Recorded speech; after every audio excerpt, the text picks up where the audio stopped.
Hey, everybody. Welcome to another Playful Humans podcast. I'm your host, Mike Montague, and my guest this week is Colin A. Borden. You can find him pretty much all the socials, YouTube, Colin A. Borden. We made it easy for you.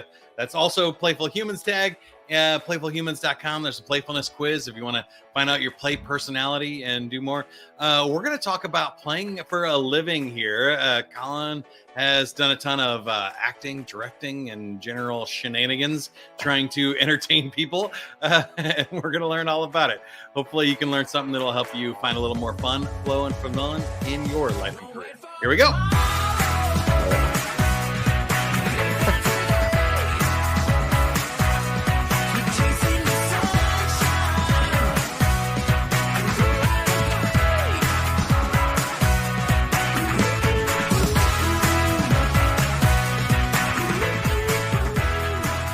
All right, Colin, there you go. That's the intro. We like to start with the joke of the week here on the Playful Humans podcast. The joke of the week this week is brought to you by our sponsor, Silent Auctions. I went to a silent auction and I got a dog whistle and 2 mimes.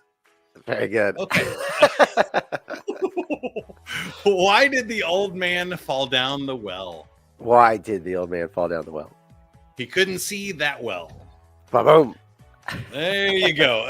Easy enough. I should have had the drum roll ready, but I did not. Okay. Tell me about how we got started here. You've gotten to do some really fun things like Better Call Saul, and quite an IMDb page of stuff most people have never seen. Yes.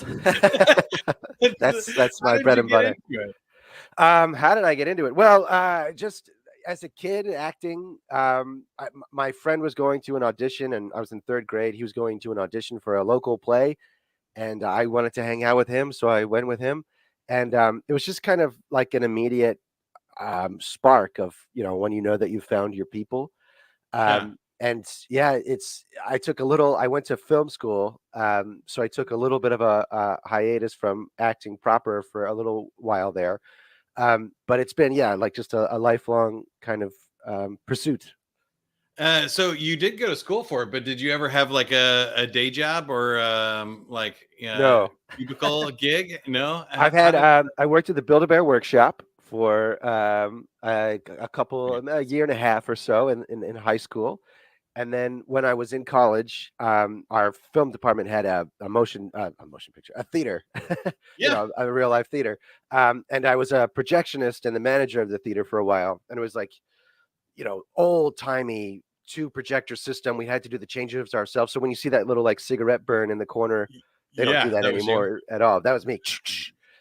One time, I was projecting. We were a film school, and our the guy who ran the whole thing had really great connections with all of the folks who put out the movies, and we had the one and only print of this old Russian film. Like the film was like really, you could crackled, and I was up there projecting it one day for a class, and the projector broke, the take-up reel broke, and so there I am spinning this, ancient film with just my finger. I had scratches all over my finger from rolling that take-up reel for 20 minutes is how long those reels last. And it's just dishing onto the floor and I'm trying to pull it up.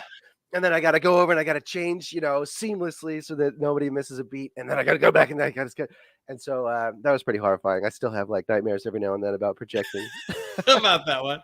That's awesome. Well, let's talk about the fun jobs then. And congratulations to you, because that may have been the shortest segment about a real job or other things. You have been playing your entire life. My entire life. And a lot of these projects are really interesting. You've gotten to direct some cool things and make stuff for yourself too. Yeah. So was it all just acting in auditions and the normal like start, or was there something that happened that allowed you to kind of feel like you made it, or you feel like you got your way into, you're going to be able to make a career out of this? No, there's a lot of blind optimism. There's having a wife who's smarter and better than me in a lot of ways and is supporting me through this. And then, having like uber cool parents who initially, like, I had wanted to go to my local high school to like be with friends and stuff like that. And my mom and dad were like, no, you're going to the arts high school to pursue an arts education because we think that that's who you are. Oh, wow. Yeah, so really cool. And so yeah, it was just Nice. there, just just kept snowballing into I think I could do this. I think I could pull it off. And then yeah, just auditions. And I guess there are two ways to go about this that I found in interviewing now almost 200 people like yourself.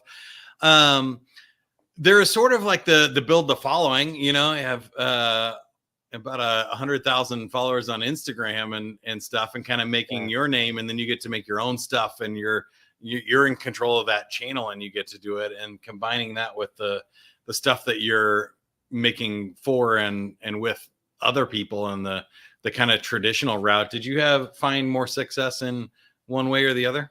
Definitely probably more the alternative route, I suppose. I've had legitimate jobs here and there, certainly, but what kind of got me that initial following is I landed a role on a YouTube show that I call a kitchen sink soap opera. It's called Darman. It is called Darman. They're still on. Yeah, they just had, I just went out, I auditioned for this thing that I thought was a local short film. Turns out it's this series. And at the time, they already had like a couple million followers. And Wow. that grew on its own, to like, they have, I don't know, 18 million followers or something like that on YouTube alone right now. And so, yeah, that got me a rather big following. It's translating that following, that notoriety into a larger career is where things are different. I would say a little harder. Hollywood at one time, I think, really cared about influencers and stuff like that, and people who kind of spiked on the internet. But it seems to me that that's not so much the case anymore, because for myself aside, you look around at some of my compatriots from that show who were, attractive young people, and they didn't get their Disney Channel show or whatever. So I think that Hollywood is not necessarily scouting from there anymore. It's still just this non-meritocratized battle to be seen by the right people. Yeah, I think that's fair. I've heard that from a lot of people too, that especially like when it's ephemeral and viral, like the ones with millions of followers is great. But, having one video that blows up for 10 million views or something really doesn't mean much of anything as far as other stuff goes. There may be certain shows or things, not very good gigs, but America's Got Talent, sure, they would prefer you have 1 million followers than to not have one. Just because they want viewers for their show. They're trying to use it as advertising, certainly. Right. Which is but for a talent-based gig like a movie or a network show, they probably don't care as much because their followings are bigger and stuff, right? Yeah. I think generally. I mean, but I don't know. That's my problem. I don't know. Yeah. Well, we'll work on it. Yeah. What about the most fun you've ever had on a project? Of all of these things, what was the best project for you? Well, I guess I'll say right now I'm working on a podcast called The Get Up Show, which is a podcast that my wife and I produced together. And that has just been just a real hoot. It's a morning show for kids. So we get you up from snooze to shoes with music, mindfulness, and a little mayhem is our tagline. And it really is like, it's a heck of a lot of work. I should be working on it right now. It takes about 5 to 6 days to put up one of these episodes, but the writing that we're doing, the bringing in actors, they just come into our house and record on our microphone, and it's always really silly fun. And I pull ideas like from my kids. My son the other day bought a rubber chicken from an ice cream truck, which I didn't know you could buy rubber chickens from ice cream trucks, but he did. And so we put one in the show, and it's just like unlicensed rubber chicken there. Yeah. The level of silliness and playfulness that I've been able to kind of pull from this thing. It runs along the same lines as the Muppet Show, classic Saturday morning cartoons. So yeah, this has been just total fun.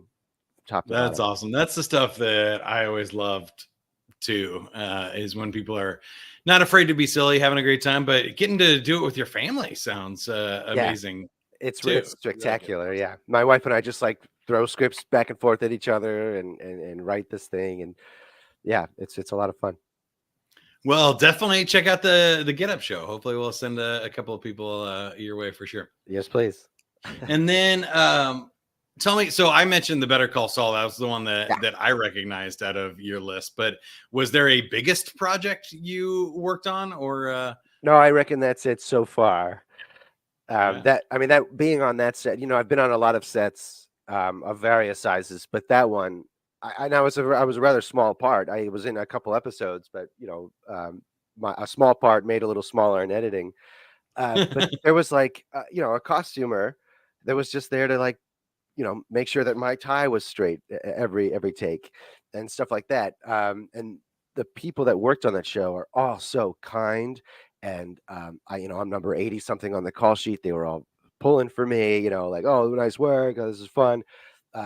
Can you stand over there? Thanks very much. Just just being polite and kind and fun. And the machine, that group, they all pretty much all of them worked on Breaking Bad.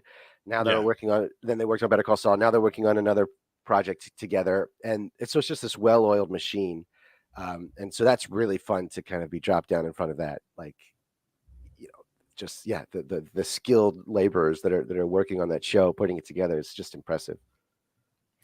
Now, I want to get a little bit deeper into it. In this show, we're trying to talk about like playing for a living and maybe some alternative takes on the classic, like, American dream, white picket fence, climb the corporate ladder kind of thing. Do you have any advice or lessons learned along the way of sort of living outside of that and watching maybe your friends and family have that life? Are there pluses or minuses from having your playful career? I think the absolute tops of it is also the absolute horrifying bit of it is that you never really know what's coming down the pike. You get to experience all sorts of different things, like as an actor, I get to go be a chef or a lawyer or whatever. I get to kind of like play in these worlds and do a little research into these worlds and put on the outfit of one, and that's super fun. I get to go to some really wonderful places, in terms of like locations.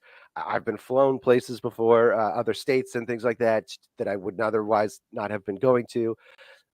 So that alone, those sort of perks, the people that you meet up with, you're constantly running into new people, and getting new perspectives and learning new things like kind of every day, like, oh, that's your process. Oh, I'm going to steal that from you. I like that. But then, the really, the scarier part is, you don't know when your next job is coming. You don't really, you're kind of at the whim of all these other things. I have to interview for a job every couple days. I'm interviewing for a new job that I'm probably not going to get anyway. And I think my family doesn't understand that, but I don't understand how they can go to the same job for the same block of hours with the same block of people for year after year after year after year. So yeah, it's all play, Yeah, I kind of see a couple of lessons from that. Number one is in the corporate world, we find a lot of times like, that job is more stable until it isn't. Like over the course of your career, you're still going to have probably like 4 to 7 times where you go, oh my God, I got to go find a new job. And you still have the panic, right? You're just doing it more often in smaller ones. And sometimes it's like having one client, or stuff than having a whole bunch of clients. So when you're entrepreneurial or you have a whole bunch of projects going, you're like, okay, well, if one stops, big deal. That's 20% of what I was making and not 100%. All of it, yeah. And so it's really sort of psychological safety, or they market it as safety and security, but it's really not that much more secure than doing stuff on your own and making your own career, or certainly your own channel and your own show. Yeah, right. You're like, I'm not going to fire myself off this show. Right. Hopefully not. My wife might fire me. That could happen for sure. But I think that's fun. The other thing that I have noticed is you kind of end up a lot more resilient to things like rejection that you mentioned, or or stuff failing, so that even when it does, you're like, yeah, Yeah. I didn't get this audition. I also didn't get 100 other ones. Right. Where somebody that hasn't gone through that kind of is like, oh my gosh, I didn't get this job. I applied for one I really didn't want to, and they're heartbroken. I'm never gonna work again. Yeah. Yeah. So how have you always kind of been naturalized to that, or was there a time when you took these things more personally and stuff? Well, I certainly still do take some of it personally. It's kind of hard not to, but Yeah. no, yeah, there's definitely been a desensitizing to it over time. There, Bryan Cranston has this thing about it's not you're not really auditioning, you're going in and just showing what you're doing. Like the audition is the job. So just trying to have that kind of mindset. I still got to perform, right? That's what I like to do, and I still, Yeah. yes, it was maybe just me in my room with a camera like this doing a Yeah. self tape, but I still got to flex my muscles and try something, and being on the directing side of it, the reason you don't get a part, 2% of that is talent. Has so much to do with a million other factors that you kind of can't take it personally, because it very likely wasn't personal. 90 something percent of the time, it has nothing to do with you. Yeah. Or what you brought to the table. If it's really great, you may hope that somebody's going to fight for you a little bit harder, but you just weren't tall enough, you weren't blonde, you weren't, whatever. You weren't available that day, or we decided to go with somebody's friend rather than actually hiring out. We didn't watch any of the tapes. It doesn't matter. So yeah, I think you kind of have to develop. It's not even really a thick skin. It's just sort of an understanding of the process and what's happening way beyond you. Yeah, I've noticed that too. I've been in a few situations in my career where you're the person hiring, and you're just like, yeah, it's not personal. There really is nothing anybody could do in an interview or an audition to really separate themselves out. Sometimes you hope they will, but most of the time it's how much do they cost? What's the logistics? Where do they go? What specific skill set are you looking for? And it's not even talent. And that was going to be my next question too, right? I mean, does personality come into corporate hiring? Well, yeah, and I think really, yeah, team fit and things could be great too. But like I said, it's more of like what you're looking for, right? If you want a comedic role and you're looking for a weird looking person to play a character, you don't want the blonde Ken doll right. type guy. You want somebody a little quirky, and so like it's something I think even in a corporate world where you're like, well, we have a lot of people on our team that are detail oriented. We need somebody that's creative, or we're looking for this specific skill set, and it doesn't really matter what you say in the interview other than proving that you have that skill set and you're within our budget and range, right? Yeah, that's very similar then. Yeah. Yeah. And so I think that does happen a lot. But I was going to ask you about the Get Up show of like why you chose a kid show and what you feel like your magic skill set is. Like, when do you feel like you are most like yourself or doing your best work? Well, we chose the kid show because we have two kids who are hard to get up in the morning. Saw that one coming. Yeah. And then need creates. But yeah, we would kind of go. Our kids love podcasts, and there are a lot of really great podcasts for kids out there. But there was nothing that kind of had that sort of energizing spark for the morning. There was nothing that sort of did what we needed it to do. So we made our own show. Every episode starts off with like a quiet little greeting, and we play a little classical music or something akin to that. And then things sort of start ramping up. We have a stretch routine, and then it's just pure kind of not pure. We have a little bit of infotainment in there, but it's just chiefly sugary good morning, Saturday morning cereal. Because like kids, when they set out on their day, they really have a hard day. I think it's easy for adults and parents and stuff to be like, oh, well, you're just going to school. I had to do laundry and drive you around everywhere and all that. Right. My day is hard. But the things that are asked of kids on a daily basis is really tough. And the social situations that they're navigating, you're learning 8 hours a day of cramming all these different subjects shoved into your head. So yeah, our goal is to just let them be silly, happy kids for about 40 minutes the length of our show. And what do I specifically bring to it is, yeah, well, you mentioned the music and Yeah. other things. I'm wondering, like, and obviously you have fun. This isn't like a serious dramatic role or something. So No. I'm assuming you picked putting the music in there and having fun with kids for a reason, because that brings you joy. It does, yeah. Being it is like the show is, if you were to open up my brain, you would see how it works. There's the show. It's that absorbing of the Muppet Show, Conan O'Brien, all these kinds of things kind of replayed for my kids to make my kids laugh. I run jokes by them. They pitch me jokes all the time. And even when they're not pitching me jokes, just sort of listening to the silly stuff that they kind of come up with, having that direct line to our audience is very helpful. And yeah, just trying to be as silly as possible. The show is so dense. It's probably not packed with hilarious knee slappers left and right, but there are so many ideas and so many jokes that are just constantly kind of coming at you, that it really requires a lot of spongy absorbing of everybody's concepts to be like, okay, yes, my son had crinkle fries and he put them up to his face. He's like, look, I have a mustache. So that goes in the show, right? There's a guy with a crinkle fry mustache. Just all that kind of stuff. Just having that line to be silly, to be playful, to experience it with my kids and do it for my kids, and know that if we're laughing, there's probably somebody else out there that's laughing and having a good time. I'm square, Yeah, I love that. And that was going to be my last question for you here. Really is there is something like this podcast for me, and I know the work that you're doing on social media and other stuff, where it's like it's just showing up, week after week, and some are going to be good and some are going to be bad, and like the amount of work you have to do to collect and to keep it going is kind of the hard part, but also the fun part sometimes. Yeah. So I was going to ask you about the routine of like how often you're doing the show, or how you keep things fresh. You mentioned a couple of things on the stealing, but what is it about a project like that, or what do you learn from an ongoing thing that's not just like, oh, I came up with a funny bit, like I was thinking about like the rock stars and the comedians, right? They're like, oh, I wrote my 1 hour special, now I'm going to go deliver that 50 times, or I wrote this one hit song and now I get to play Sweet Home Alabama until I'm 80 years old. Life.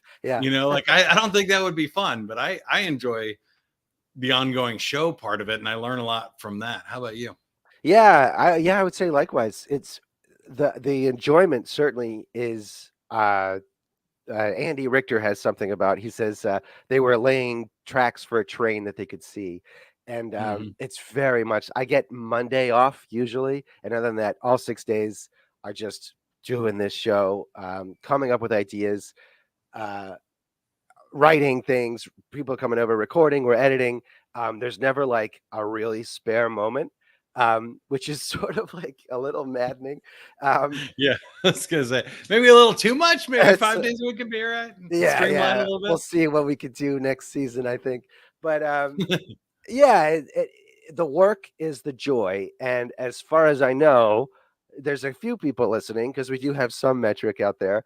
Nobody's talking to me about it. Nobody's like coming up and saying, "Oh, I listened to that episode; it was fun."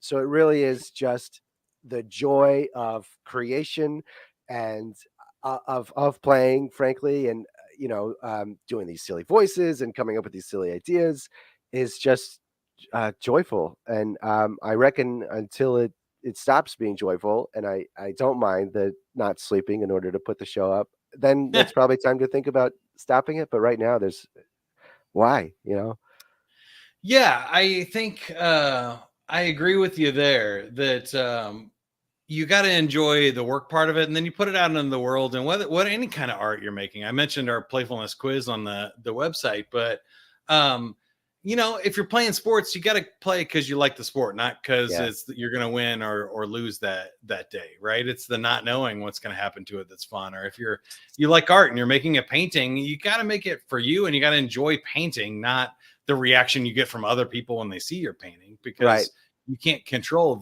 that part of it. And I think I learned that along the way, especially in radio, where I I grew up in kind of live entertainment stuff, DJing in bars and clubs or doing stuff for other people.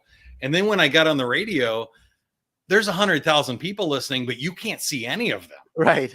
So, you got to say a joke that you think is funny, and then you have no feedback. Like maybe one phone line flashes in the corner of your eye, and you're like, your buddy's like on the way to work goes, "Hey, that one was funny." You're like, glad somebody got it. And you're like, you just kind of have to keep throwing this stuff out to the universe and hoping that something sticks out there. But really enjoying the process is a totally different mindset. That's the key. Absolutely.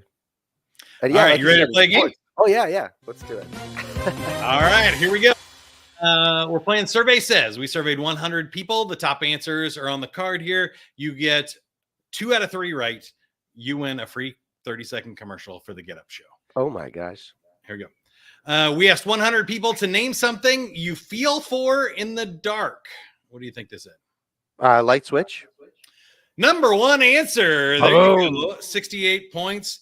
We also have eyeglasses, your partner, a flashlight, or the alarm clock. Or a pet. You don't want to step on a pet, I suppose. It's good. Legos on the floor.